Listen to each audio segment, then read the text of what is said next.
বামপন্থী গণসংগঠনের ত্রিপুরা ক্ষেতমজুর ইউনিয়নের অঞ্চল কমিটির সম্মেলন চলছে রাজ্য কমিটির সিদ্ধান্ত অনুযায়ী। তারই অঙ্গ হিসেবে সোনামুড়া মহকুমার বিভিন্ন প্রান্তে সাম্প্রতিক চলছে সাংগঠনিক কর্ম পরিকল্পনা। ইতিমধ্যে কয়েকটি হয়ে গেছে। রবিবার খবর উঠে এসেছে যে নলছর শাখার সম্মেলনে অনুষ্ঠিত হয় ক্ষেতমজুর ইউনিয়ন। একই দিনে অনুষ্ঠিত হয় মেলাঘর অঞ্চল কমিটি ও সোনামুড়া শহর পশ্চিম অঞ্চল কমিটির।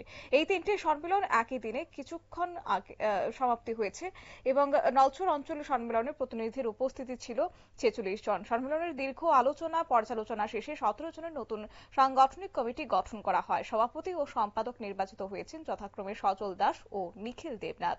সম্মেলনের প্রথম পর্বে পতাকা উত্তোলন, শহীদ স্মৃতিতে শ্রদ্ধা জানিয়ে মাল্যদান করে একে একে সংগঠনের নেতা কর্মীরা। দ্বিতীয় পর্বে উদ্বোধনী বক্তব্য রাখেন সংগঠনের রাজ্য কার্যকরী কমিটির সদস্য প্রদেশ রায়। এছাড়াও রাজ্য সভাপতি রাধাবল্লভ দেবনাথ ও তপন দাস সার্বিক পরিস্থিতির উপর আলোচনা করেন, সংগঠনকে শক্তিশালী করার আহ্বান জানিয়েছেন।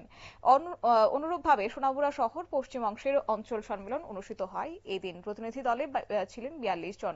15 জনের নতুন কমিটি গঠন করা হয়। সভাপতি এবং সম্পাদক নির্বাচিত হয়েছে যথাক্রমে শাহ আলম এবং ওহিদ মিয়াকে। কি রয়েছে বিস্তারিত শুনুন।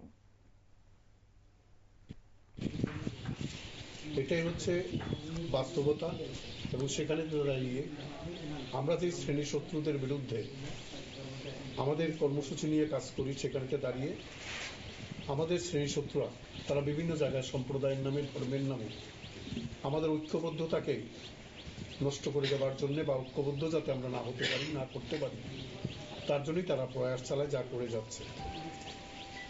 গোটা দেশে 2014 সালের নির্বাচনের সময়তে ভারতীয় জনতা পার্টি যে প্রতিশ্রুতি দিয়েছিল, সেগুলি আমি আর আপনাদের কাছে বলবো না, আপনাদের নিজস্ব অভিজ্ঞতা আছে। এই অভিজ্ঞতা আমাদের আছে যে এটা হচ্ছে প্রলোভন, আর আমার অভিজ্ঞতা হলো এই সময় পর্যন্ত হচ্ছে প্রতারণার দোষ। যা বলেছিল আর যা করে চলেছে এটা প্রতারণা।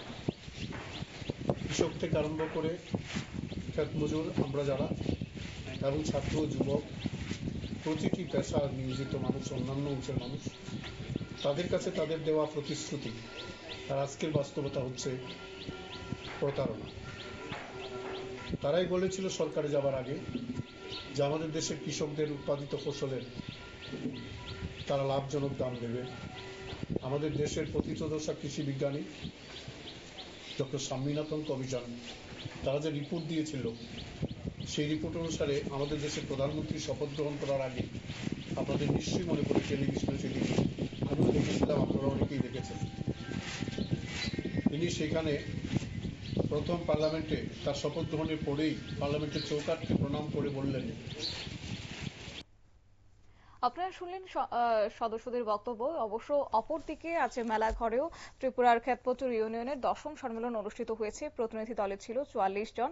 17 জনের নতুন কমিটি গঠন করা হয়। সভাপতি নির্বাচিত হয়েছে স্বপন দাস এবং সম্পাদক শ্রুতিনাথ সরকার।